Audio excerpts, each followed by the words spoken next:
Howdy, and welcome back to another episode of World Bigfoot Radio.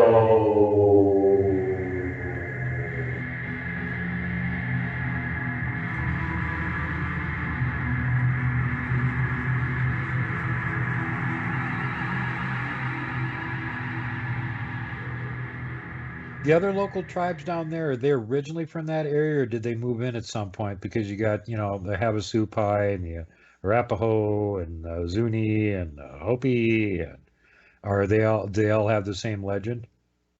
Somewhat the same, but they're kind of they differ certain areas. From what my grandpa used to say was that these there's the let's say the Pueblos first. Right. Those were the ones that were from like the Aztecs and the Incas and all of that. Okay. But then the Hopis are much more ancient also with the Zunis. They came from way down south from the other side of the land. And they came north from there and then moved north. They came up to here. Okay. Now, was this same time as the Aztec Empire was going on, or was it after it collapsed and then they moved north? I guess the Hopis and the Zunis, they were here. Oh, and wow. They kind of like pushed everybody. And the Pueblos were here when we came back from taking the exile and all of that to come back over to here. And that's where, like I was telling you one time, there was a contract between, the Hopis and the Navajos. And right. Just by the era of corn and to leave each other alone, to be harmony with one another and all of that. Yeah. And that's the reason why they live within the Navajo Nation, because they always called each other brothers and sisters. Yeah. And that's one of the more interesting arrangements on the continent, where you got these kind of peaceful Jedi Knight tribe completely surrounded by the extremely dangerous warlike tribe that's like, oh, you guys are okay. Come here, live in the middle of our territory where no one can mess with you. Yeah, that's why they did, a lot of trading. Mm-hmm. And that's what it was based on. And there's a place called Chaco Canyon down here. These archaeologists have found, feathers of these macaws from way down south all the way to here, all the way up into New York, because there was a lot of trading going on this side, and also people being at war with one another. It was all survival. It wasn't, to colonize somebody or to conquer somebody. It was all survival. That was it. Yeah. And then also to count coup. That was it. Yeah. Bigfoot still does that to us. Yeah. They like to sneak up and tap you one if they can get away with it and you don't know it. They just counted coup. Yeah. That's one thing that this one goes into kind of like a little bit of the dark world. And here the Skinwalker was never like evil all this time. It was like a Jedi, and it helped people and all of this. and then they just um, did what they wanted to do. Even in the 1600s, these Spanish, the person that wrote, the Spanish scribe, would write down what had happened. Something came into the camp, made its way to the colonels, whoever the main person was, the general or the colonel, Right. to its tent and transformed itself back to whatever. So human figure. It came in as a dog, and then it came back into human. They have those recorded on that site. And the general or the colonel, whatever, the head person, got a heart attack, and Oh, they just God. moved away. I could see how that would give you a heart attack. Now, you were telling me that the way the whole thing kind of started, like a lot of people have this misconception that before the white man showed up, everything was hunky-dory and peaceful on the continent. No, it wasn't. Tribes were raiding with each other. Sometimes they'd have outright wars and try and snuff each other out. Sometimes they were good friends with the tribes that were living next to them. It all varied depending on, what time period you're talking about, who was in charge, what was going on, if there was, a bad environment at the time or whatever. So there was conflict going on, and you guys had the neighboring tribes messing with you at times, and you basically use the Skinwalkers for terrorists to scare them away, so you didn't have to try and fight them. And that makes sense to me tactically because the Navajo don't live in huge groups together in big villages. They're spread out all over the place. So the best Yeah, way to keep raiders out of your territory is to scare the living crap out of them so they don't want to be in your territory. yeah. My grandma used to say, my mom used to say, my old grandpa, great grandpa, used to tell me that these, other tribes would start to come in. They would really start running, yelping, hey, I want to do harm to you, that kind of yell and all of that. And they call it the war cry. Right. Yeah. So they start doing that. And oh, my great grandpa, to me, it would be three times great grandpa. He would get up on the shade house, and he had a mask of a cougar, the top part of a cougar. He would don that and tie it there, and then use a sling to fend off those other tribes. And those other tribes would stop at a distance, and then try and figure out if it's a man or an animal that they were trying to raid out there. Right. That was terror tactics. Yeah. And all of this for it was just to scare them off, and then they would run off crying, like they say, the old people, they say these are the tribes, they would cry and run off and do all of that, and do whatever, shit their pants or something like that, and then that's it. Then you They go were back so to scared they soiled their armor. They did. yeah, yeah. Then the person would get down, kind of like chuckling, and then take his mask off and put it to the side. Then go start tending the garden again. That's the thing. There was no such thing as chiefs Right. amongst us. There was no such thing. That's only for the northern tribes. But then for us, the southwestern tribe, some of them didn't have chiefs. They just had headmen, which was like the grandpas. Yeah. You do this, and let's go do this, and then all the relatives that lived in the area come together and then do whatever they need to do. And everybody lived according to the natural law, not no other man-made law. That was it. What point do you think it was where this whole tradition of being a terrorist to fake out the enemy turned into the real Skinwalker thing, where they started actually getting powers and actually being able to transform themselves? And they were using a lot of that for the good of the tribe too. They could transform themselves and, like you were saying, go long distances, harvest herbs and stuff you need right away to heal somebody and be back in a flash with it, where a normal human couldn't do it in time to save anybody or anything. Yeah, that's one thing. The medicine man wants herbs from all the sacred mountains that the ceremony is going to be held with. Then they would ask somebody through the grapevine, and all of that, and whomever picks up the contract or something like that, they would be the one to do that. They would go to all the four sacred mountains and then collect all the dirt from there and put it back in front of the medicine man where the ceremony is going to be done, and put it all back there. And that's how good it was being good. But it started to me, like they say, when after Fort Sumner, where the Navajos were, being put after they came back, everybody was, starting back from, the bottom. Right. So Start then all over again. start all over again. So that's when that's when it started to, kind of get all shady. Okay, I want those peanuts that guy has, so I'm scared the crap out of him. Go over there, change or something like that. Something like that started to happen, and all that. That's when they started to use it all bad. That's what I was told. Do you think the skinwalkers that are the good guys are actually just doing everything in astral form, and the evil ones can actually physically transform? Because the rumor is that in order to get that ability to physically transform, they got to kill one of their own relatives. Not really. It's killing another relative. It's like saying, oh,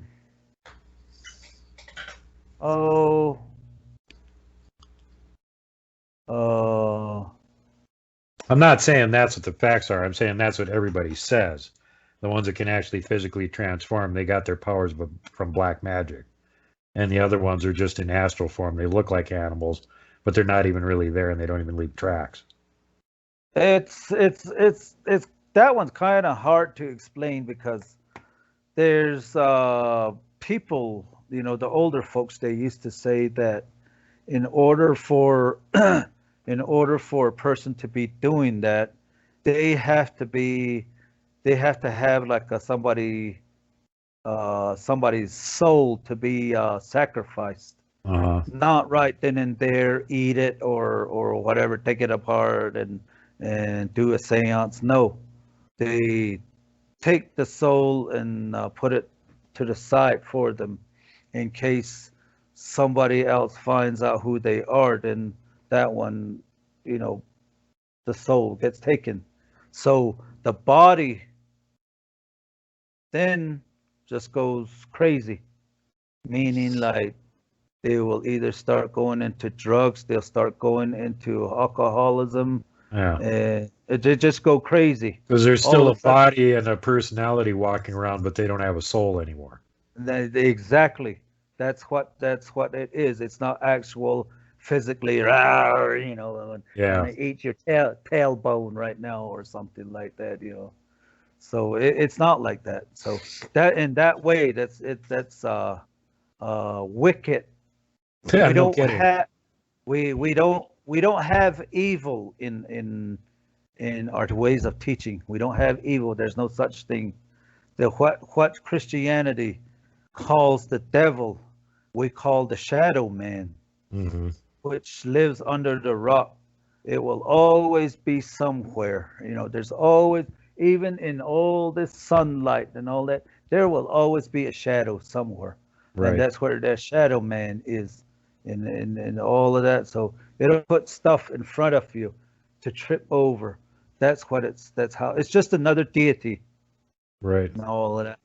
So Well, to tell you the truth, if you go back further in several hundred years in Europe and look at how they translated things, they frequently used the word wicked interchangeably with evil. And if you go back far enough, they weren't even using the word evil. They were using the word wicked. uh-huh. So they're talking about Yeah. the same thing you are. Yeah. And here when somebody does something, it's not considered evil or wicked. Also, they can use it as a mistake. They use the word mistake. This person made a mistake by killing this other person, Yeah. like that. So Yeah. it's a mistake. Yeah. So that's how it's viewed. So a lot of these things is like right now people say, why, you heard about the the Sioux that's in prison for supposedly killing two FBI agents back in the 60s. And here it didn't, nobody knows what happened, but he was just a martyr. And here, the mistake was that, he let himself open for suggestions. There was three of them caught, but two walked, and one was held because the United States government wanted to make a point. That's how we are told. That's how we perceive it, and it was a mistake to leave things open on himself. See, Right it's on. like that, and so it's like that. It's a lot of people will debate on it and all of that, but this is just how, as natives as whole, will think about it. Hey, that's not right. Why is that government having a treaty with this Indian tribe, have a prisoner on that side when they don't really know what happened? Yeah. Isn't it supposed to be up to the Indian agent over here? Yeah. Those laws are never not changed again.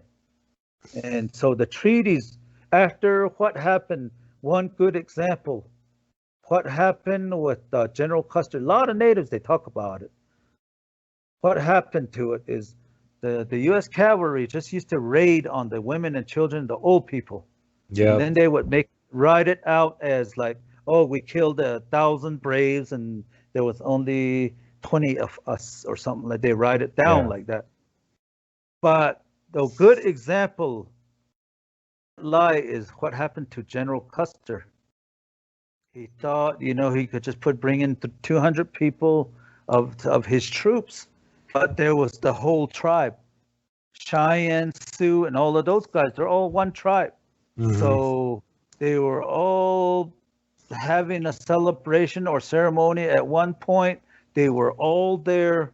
He came in riding, and look what happened when the United States cavalry come in riding, guns blazing and all of that. When the whole tribe is there was nothing. So natives say from that time on there were treaties to say leave us alone. The United States government said leave us alone, and then that was the reason why there was treaties. Even the Cherokees, two Cherokees came to me when I was when they're in a seminar when the people were saying, I think it was Freedom Days of the natives, and then they came to me and said, never say that you were put there. Your grandfathers, your ancestors pleaded for their land back. No, they told us that Navajos and Apaches ate people. They're cannibals from, I guess in the history. So then we said, no, we don't want those people here. And all the other tribes, they were being brought into Oklahoma. And here comes the Navajos. Our tribe heard that the Navajos are coming in. They're going to be part of Oklahoma. We said no, and that's where it stopped. It's where it stopped, and then they didn't know what to do with it. And then they just let him go. And then that's the true story, they said. Yeah. And it was because of us that you guys let go. It was not pleading with the U.S. government, he says. And both of them said that. We have it written down in our scribes somewhere in there. I didn't research it and all of that, but they said that. And every time you ask a Cherokee,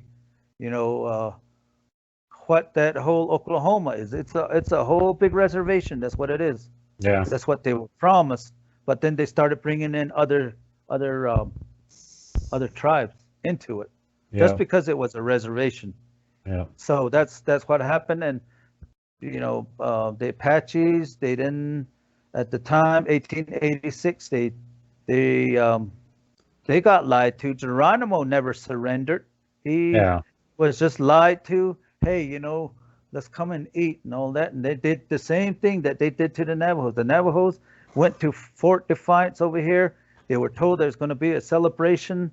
So they all went, the whole bunch of people, they came in. A lot of them stayed back. A whole bunch of them, 9,000 of them came in. and then that's who they took down to Fort Sumner. The Apaches the same way too. They always say, oh, Geronimo started to give up, and then all of this. No, he didn't. Their story says that he was lied to, and then when he came in, then they just took him to Florida, far away from Arizona. So they just recently came back. Florida is the other place where a defiant tribe is the Seminole, who'd never lost, never surrendered, and still have their own land. But getting back to the that piece of crap with the yellow hair, what was his name? Custer. That's right, Custer. Everybody likes to think about that as being a zillion years in the past, and it's not. I am about to turn 60 this year. When I was 5 years old, I met an old Indian chief who was 102 years old at the time. He was touring around the country signing autographs and meeting people. And I actually got a picture of me standing there in front of him grinning. And he's grinning too. And if you read his biography, he doesn't like white people very much. So it makes you wonder, like, why is this little blonde kid in front of him grinning and he's grinning? Well, because the little blonde kid asked him if he got to scalp Custer, and he said no, and I was really disappointed. So apparently he thought that was pretty cool. But when he was the same age I was all those years ago, he was one of the little kids that was on the battlefield after they killed off Custer and all his soldiers, and was looking around for stuff that was worth actually salvaging and hauling off, their braves that got injured and stuff like that, get medical care for them. And, that was one of his earliest memories from when he was a little kid. He was actually on that battlefield. And when I was a little kid, about the same age he was, I got to meet him. And he was 102 years old. So that's only 2 lifetimes. He was there right when they killed Custer, okay? Custer was a jackass. That guy killed more people in the Civil War than almost any general in the Northern armies. He had an astonishingly high death rate for everybody that was under his command. So not only did he treat the native women and children like dogs and try and kill them off, he did the same thing with his own friggin' troops. He was a complete asshole. He was losing 70 or 80% of his command in some of these fucking battles he was in, because he didn't give a rat's ass about anybody except himself. He's a lot like modern politicians in that regard. Doesn't give a shit about anything except himself. So, I got to give, big props to the Sioux and everybody else that rubbed out that miserable piece of shit. Good job, guys. You should have kept the alliance together and held them at the frickin' Mississippi and never let them past it. One other thing I want to bring up before we get going here, because we're starting to run long, and this is an interesting point for the people that want to say that your tribe and some of the other tribes came across Bering Land Bridge during the last ice age. Well, we know when that was. Okay. And the reason the ice age ended is because it was either a huge asteroid or a good-sized comet nailed Greenland, northeast corner of it, and did so much damage, it flooded everything. It melted all the ice caps and everything, all pretty much instantly. We've got the scablands right here next to where I'm at that show all the damage from all the flooding it went through and everything. Prior to that, there were ice age animals here. Okay. After that, there weren't. All the megafauna was pretty much dead. The fossil record says that. But you guys all have names in your tribe for all these ice age animals that supposedly were dead about the same time you showed up, got killed. So wait a minute. And I'm sure right now you could maybe whip out some descriptions and give some names to some of them. Yeah, there's like for the mammoth,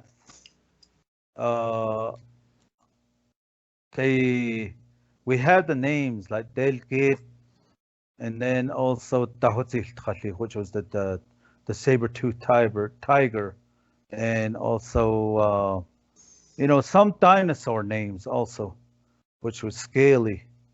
I forget the name right now. And then also certain, like I said, certain dinosaurs. And that reminds me of chickens.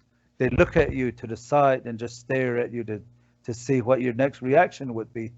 And then that one is called like a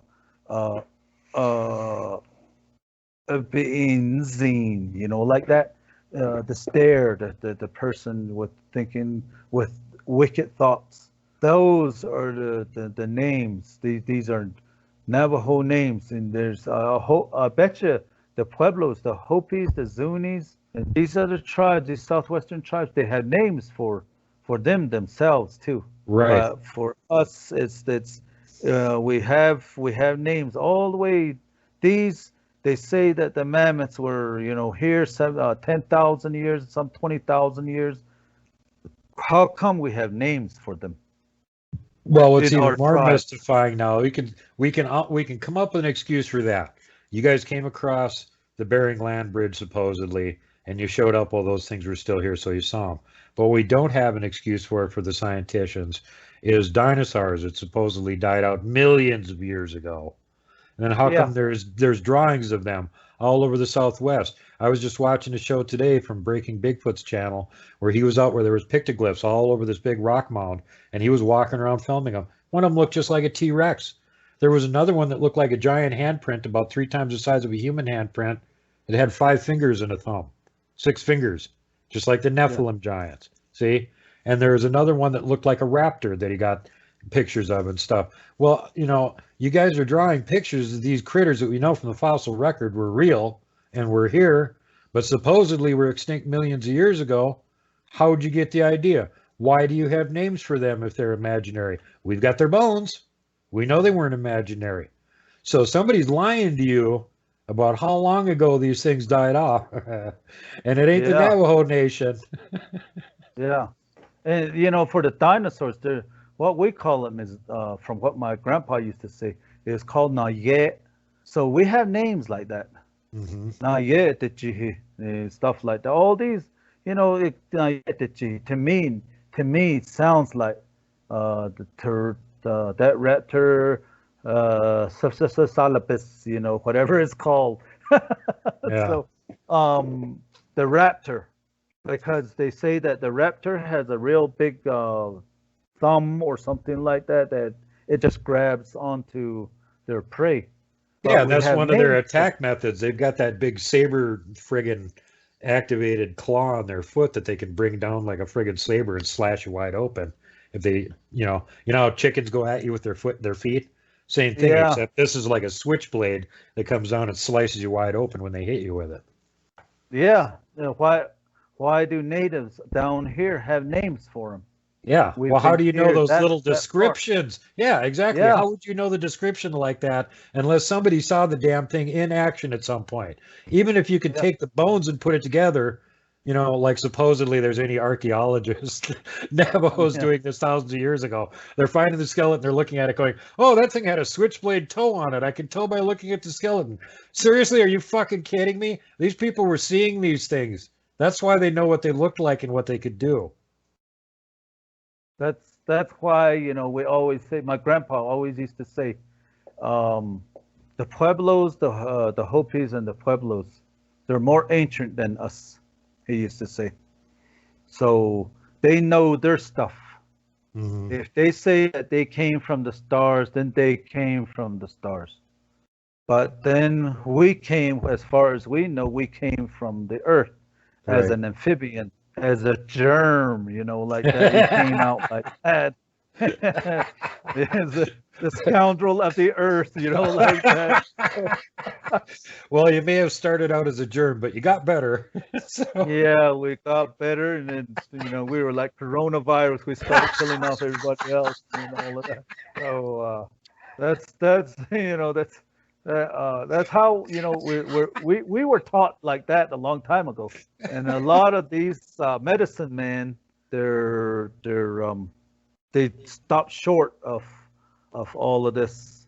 And I'm sharing a lot right now and all that, so I they stop appreciate short of it. it.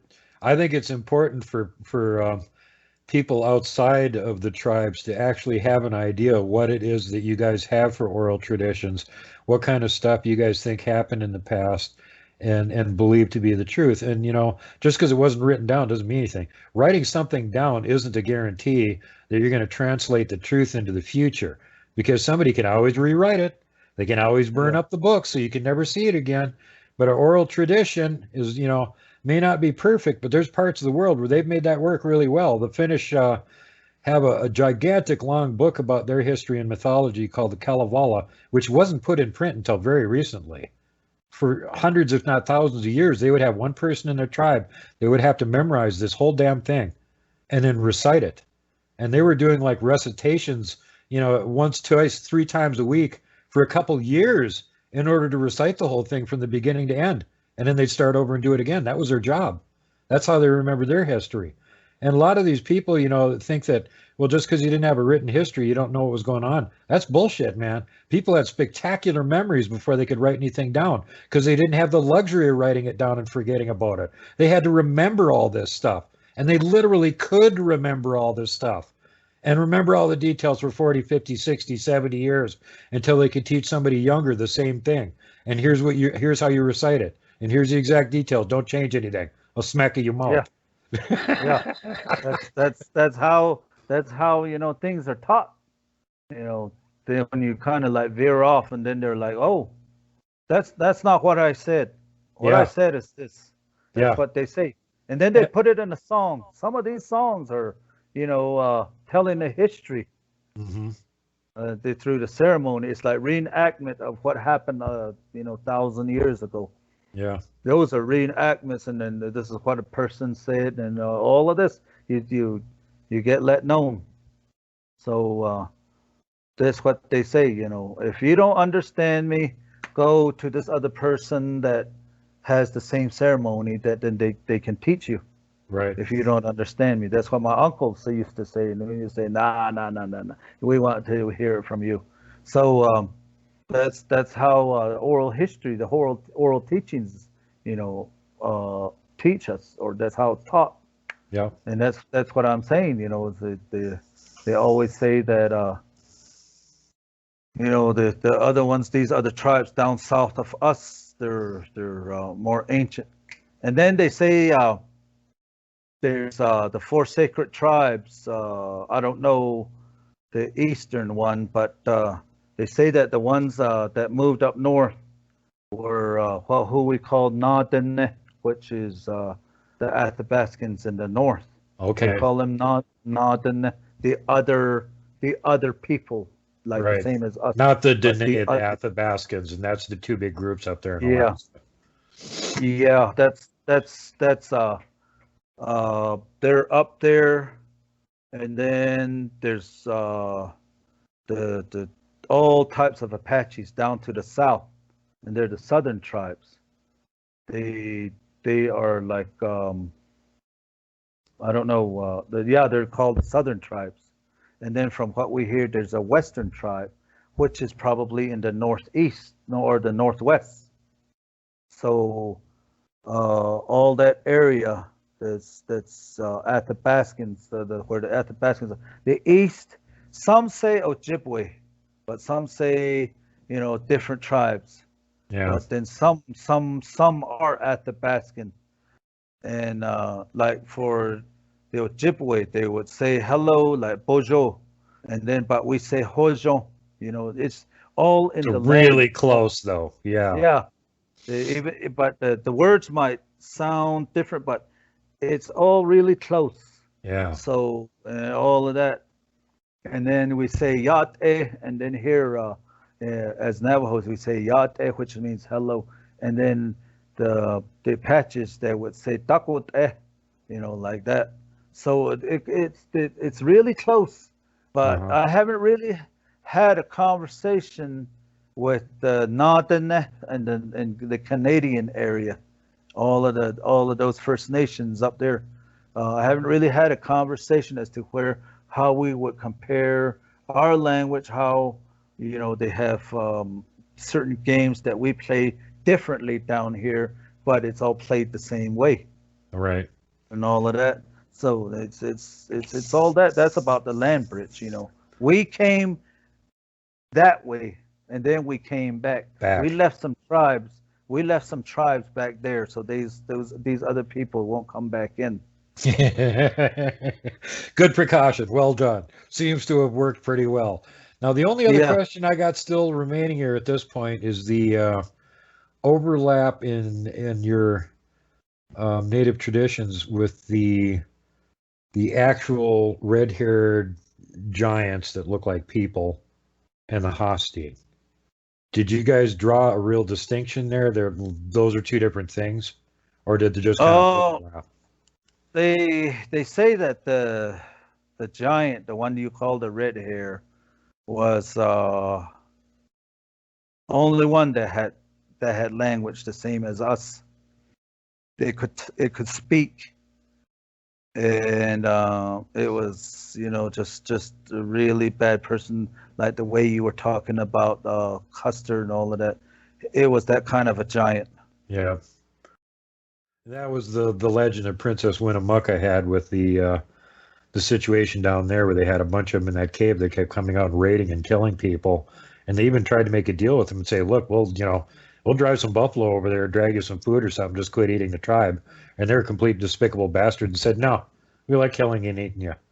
And I said, okay, well, we're just gonna make a fire at the mouth of your cave and kill all of you then. Bye. Yeah, Lovelock just Cave. got tired.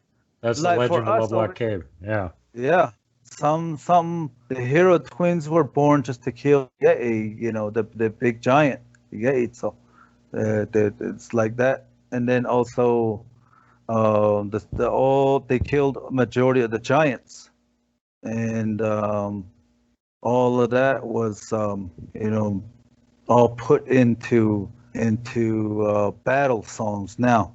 Right. Like that. That's the reason why I was saying one time, after that thing, I saw it come into my house and then feel up my woman. I ran out afterwards and I said, if you come back again, I'll boil you underground. I will eat you. I will, and all of that. And pick your legs out, suck on it, those, the Yates itself himself was the one that used to say that. Right. I will, when I catch you, I'm gonna boil you underground, cook you, and then I'll eat you, and then I'll be laughing away, making fun of your body as I'm eating you, So this like is ridicule. right. The evil giant that was running your area and was, picking off people and eating them when he wanted to. This is like the common thing he would say to terrify people, or he would actually. Yeah, he would say that. Yeah, I'm gonna do this to you. Yeah. It's the same way as psyching yourself out. Right. These warriors a long time ago, they used to psych themselves saying that, I'm Yates, so I'm no good. I'm gonna eat you, And I bet you the Cherokees heard that, and then they didn't want us on their reservation. They don't want nothing to do with that. I wonder which tribe is the Eastern tribe that you're referring to. There's a couple candidates there for that one. One thing I heard from some of the Eastern tribes in the southern or central part of the Mississippi is they have legends about actually teaming up with some of the shorter giants that were like 8, 9, 10 feet tall and fighting the 18-foot ones. And they basically teamed up with the smaller giants and wiped out the bigger ones. Somebody was saying that. I think that's a Choctaw legend or something like that. Yeah, I think it's like Choctaw or Cherokee way over there or something. I'm not sure which tribe it was. It was the same tribe that supposedly lived in California, and then there was a big eruption or something, and they had to move east. And when they got to the river, they couldn't go across because there were these 18-foot giants on the other side. And there were some shorter, like 9 or 10-foot tall giants on their side. They had the same problem. They wanted to go across, and the big assholes on the other side wouldn't let them across. And there wasn't enough of them to do anything about it. And then the tribe of these people showed up and went, "Oh, we'll team up with you and kick their ass. We want to go over there too." And according to their legend, they actually beat these huge giants and chased them down the Mississippi somewhere south where they didn't see them anymore. Yeah. There's in the legend stories there would be like when the people, we call the animals the people. That's why we call the Hostine a person also. Right. So as a deity, as a supernatural spirit, and even the bear, nobody has strength that much. No human has that powerful strength. And stuff like that. But there's always they always say this person, even though they're small, got got over on the big one, no matter how Right. strong they are and all of that. Like the cicada. The cicada, I guess, when it was shedding, that's when it came up from under. He was the first one that crawled out, out to the slithering fifth world. And looking around, all of a sudden a monster comes around. Hey, this is my land. What are you doing here? You're a stranger. I'm going to eat you. I'm going to step on you. And he says, hold on, wait. Wait. Can I look around? Can I do? No, no, no. The only way you can do that is I have a criteria that you have to go by. We have to, put our you have to have what do you call it? A challenge towards each other. You look like a formidable opponent. I'm big. I'm wise. I'm all it, was what the giant said. And here the cicada says, okay, he says. And then, what do you want to do? And then the giant says, okay, we're going to sit at each other without blinking. The first one that blinks is going to lose. And then the cicada says, oh, okay, he says. So they sat towards each other. And then the cicada, all he did was crawl out of his shell and went back down there and told them what was going on. I'm in a staring contest with this giant, and and then those guys, they're laughing down below, because the cicada, those big eyes that these bugs have, they don't blink. They don't have any eyelids. They can't blink. Yeah, they can't blink. They don't have. So that giant, had water in his eyes, trying not to blink, and all of that. But he lost. He lost on the third day. He lost. And just then, when he started talking, then the cicada's butt was still out down the hole. So he crawled back up, and he says, "Okay, you won that match." He says, "That giant." Okay, how about we we play another one. Okay, I have this real sharp stick. He says, "I'll make you one." He made the cicada another sharp stick.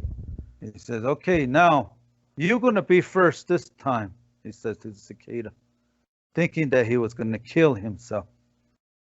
And then he says, okay, what the giant says, I stick this real long sharp stick down my mouth and comes out my anus, and I don't hurt, he says. And the cicada says, okay, all right, we'll play your game.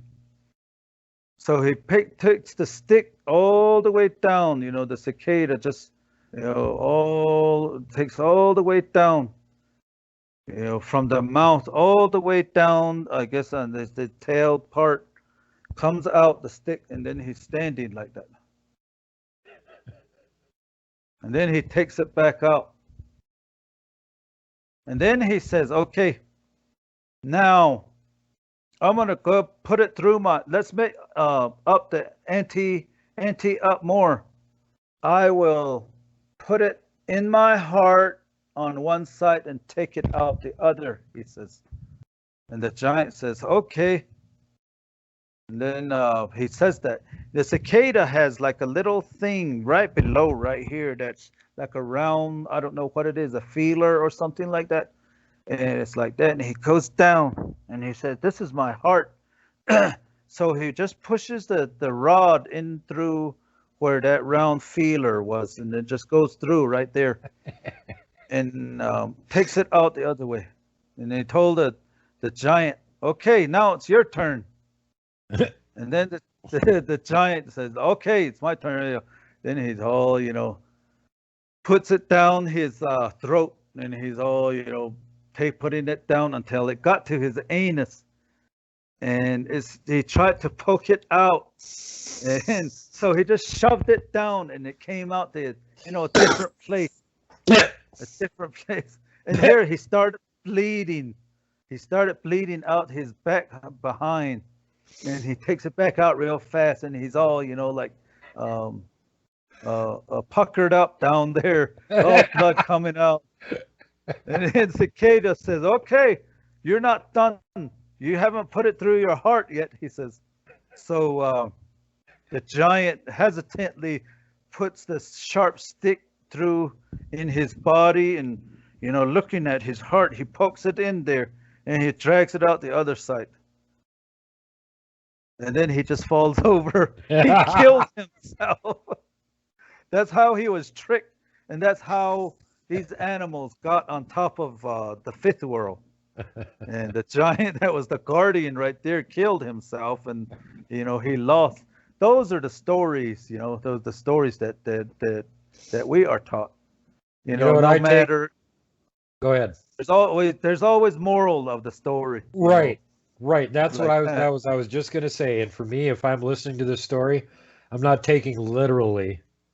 I'm listening to what's the lesson they're trying to teach you. And in this case, the lesson is that it doesn't matter if you're little and puny, you can outsmart somebody big and strong.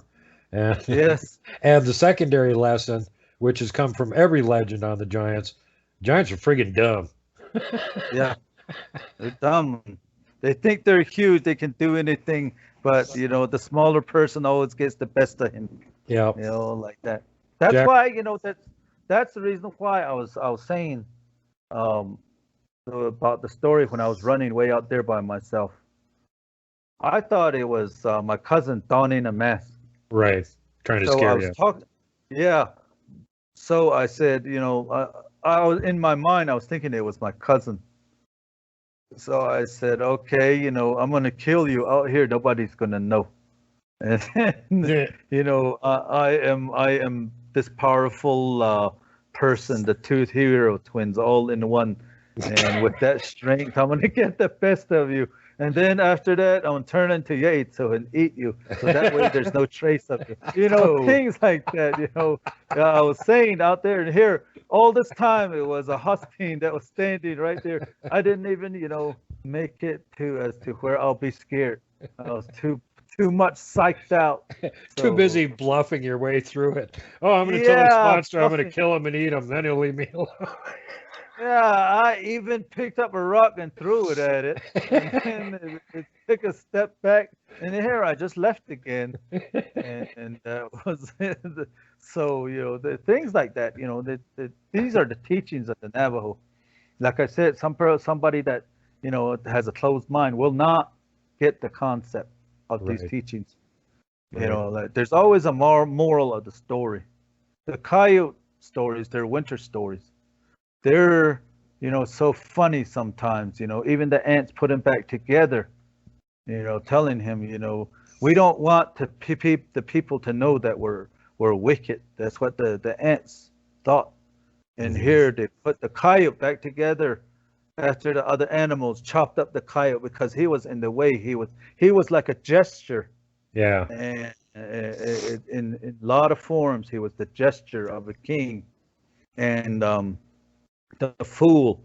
And here another animal chopped them all up. And then he the ant said they didn't want to find out that they were wicked, so they rebuilt the coyote and put his life, his whole soul in his black nose. So no matter where nowadays, if you think about it, if you shoot at a coyote, it's going to turn right there, and then it'll take off again. And then you shoot it again, and it's going to turn. It won't die until about 3 bullets later. Only if you're like have a scope and then you're a really good shot, boom, then it'll fall over right there. But then, the thing is the soul is right there at the tip of its nose. And then here they would, that's the reason why the coyote won't die. Right. It'll lick its wounds and then continue on again. It'll always be in people's way. That's why, natives, they say, like the coyote, he sneaks away, stuff like that, It's all like that. Well, I think they got the idea for the Roadrunner and the Coyote. You remember the Coyote's name is Wile E. Coyote. Yeah. Tricky, sneaky, smart Coyote, even though they don't portray him that way in the cartoon. He's named Wile E. Coyote. And this is a thing that comes up in the native legends from all over the continent. The Coyote's the really smart, sneaky, tricky one. He's the spirit that's the trickster, the jester, the sneaky one. And you know what's funny? The joke's on him because you gave him a freaking heart attack and killed his ass. Yeah. The turd fell out his butt, you know. So that was the funny part. That's why I always say sometimes, you know, when I used to argue with my older brothers, you know, it's all like that. And you say, I'm gonna scare you too so much that, you know, you're gonna die from it. I'm gonna watch your butt and then have your turd fall out your ass too. That's a that's a ridicule thing, you know. And then they, you know, get all really mad, start chasing me, and then all of that. Well done, Caveman. Good job. Anyway, Bud, we're running almost close to 2 hours here, so we got to get going. But I really appreciate you taking the time to come on the show, tell some more of the stuff that's been happening around down there, and especially, you know, to share some of the history of your tribe and the people down there, because that kind of stuff doesn't get out very often. There's not a lot of people talking about it, and it's really interesting to hear. I love hearing what the viewpoint of the different tribes are. You know, where did you come from? How did this all start out? What was going on a long time ago? How far back do you guys remember? Did your tribe have names for dinosaurs? You know, some of them do, and and that tribe says there's tribes older than them. Okay. Yeah. So you know, it's all, you know. People say, oh, that person might have a good imagination. No, this is being brought down. This is brought down all, you know, from the ancient days. One thing I just want to add, we have a legend that says one of our deities went off into the west on a floating island. And it's surrounded by, you know, fire. And but the lady is native, and it lives on the west of the Navajo Nation, you know, looking back at us. And they say that. Wow. Guess who lives out there on a floating island? Hawaiians. Hey, yeah. Hawaiians are out there. So then I was looking at a documentary one time, and here Hawaiians, King Kamehameha, has been to the United States on the northwestern shores. Right. Sailed to there, and they said that majority of all the people that have, like, you know, different similar words. Right. From the northwestern tribes with the Hawaiians and all of that. Wow. So that's one thing that, you know, kind of we look at it that way. And then also for the Maori down in New Zealand, you know, it's maybe the earth was kind of like to the east that time. New Zealand was to the east or something like that. But they have the same one legend that they have about the white shell woman. It's pretty much similar to the the Navajo legend. Right. So you got the legend where she sails off to the west, and they got the legend where she shows up in New Zealand.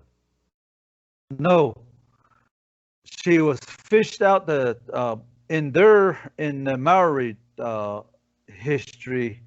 That white shell woman was fished out from the bottom of the ocean, and so then, she got shipwrecked. You know, she was like a fish. She was like a mermaid. Right. She was taken out by another deity down there, and then in order for her to go back down there, she had to make a land for the people that, you know, that she conceived with that deity. So she made New Zealand. Yeah. And we now know, because of the scans that we've done of the ocean around that area, that New Zealand used to be considerably bigger. Part of it sank, and there's only the tops of the mountains. That's all that's left of that. And it used to be Zealandia, and it was like a little mini continent. That was actually a really big chunk of land at one point, kind of like the remains of Sri Lanka, and what over in there is the remains of Lemuria. Used and to the be bridge a little also mini down. continent. Yep. Yeah, so for our legend, the Navajo legend says that the sun saw a real beautiful woman way at the bottom of the ocean. He went down there in his sunbeam and stole that woman and took him to the west and brought him back up to the north where his house is, the sun's house. So that's where forever he lived, to the east. So we have similar things that similar legends. Of course, I probably know more if I was to sit down with one of their historians. And then on this one's very obvious, the one in Hawaii. It's very obvious. So, we're all like that. Let me give out the general call then for you people all over the different parts of the world that are actually watching this show. If you're in one of those parts of the world and you got information and you want to contact Caveman and talk to him about it, I'm sure he'd be very happy to spend some time talking to you and sharing cultural information about similarities and whatever differences there are between your different peoples. So take advantage of that. We got the internet now. Caveman's on Skype. You can call him from anywhere on Earth and talk to him about this stuff. Yeah. Right on. Well, once again, thanks for coming on the show, man. If I put on my Skype thingy, will they contact me? Well, yeah, all we have to do is just, his Skype name is pretty easy to find. It's Randy Yazzie. And just go look it up, and you can find him. Yeah. You got there's 5. You have to remember there's 5 Randy Yazzies. So which one are you? You got a picture on there, the right right? one. No, I don't. Just keep on looking. I'll make sure he puts up a picture that's some kind of Bigfoot related thing so you guys can figure out which one it is. That's pretty easy to do. But anyway, thanks for being on the show, and of course we'll have you on again in the future here, and more than likely you'll be hearing Caveman on Spaced Out Radio, because Dave Scott laughed his frickin' ass off when Caveman was telling his stories on there, and it was very entertaining, so I'm sure Dave is going to want to have you back again. So stay tuned for that, and if you want to find him over on Facebook, he's got a group over there, Hastings and I'll put that up on the screen so you can spell it properly and find the group. And other than that, after he becomes a Professor Caveman here in a few days, he'll have some more time to start running around doing more stuff with the Hofstein out there. So I'll probably have him back again this fall with a whole pile of new stuff to tell us all about. So anything else you want to say? Well, after I'm graduating on May 7th, finished with all my Diné studies. I just, I always joke about it. I did a lot of Diné studies. Diné, we call each other, we call ourselves Diné, the people. And then it says studies behind it. So I just, went to school to find out about myself and everything. I wasn't really Navajo when I started. But now you're an expert on yourself. Now I graduated to full Navajo now. So that I can even prove a diploma saying that I studied the Diné studies. So that's that. Other than that, let me just say before we get off the air, in America we speak Navajo. Damn straight. And our secondary language is English and no other language. Yeah, that's true. Yeah. Alrighty. Well, everybody, you know what the deal is now. Everybody be kind to everyone else. Try and pay it forward. Have patience with people, even if they're idiots. Because, there's a lot of them around right now, and you need to have patience with them. Try and explain to them why they're being idiotic instead of just ignoring them. And the rest of the stuff that's always important, of course, that is when the moon hangs high on the breast of the lake, and the bite of the wind is like a slap in the face, a legend of horror lurks in the haze. is Bigfoot. A giant of a creature, all covered with hair, as tall as a timber and strong as a bear. Y'all better not go walking out there with Bigfoot. Bigfoot's coming, gonna get you, gonna get you.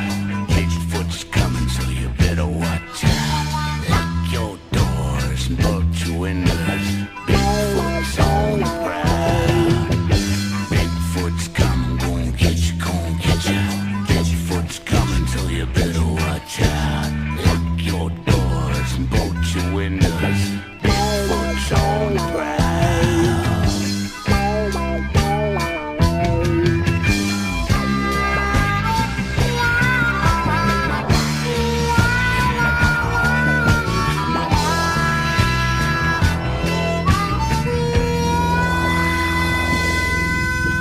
For hundreds of years, this legend has grown about this big hairy man that walks all alone.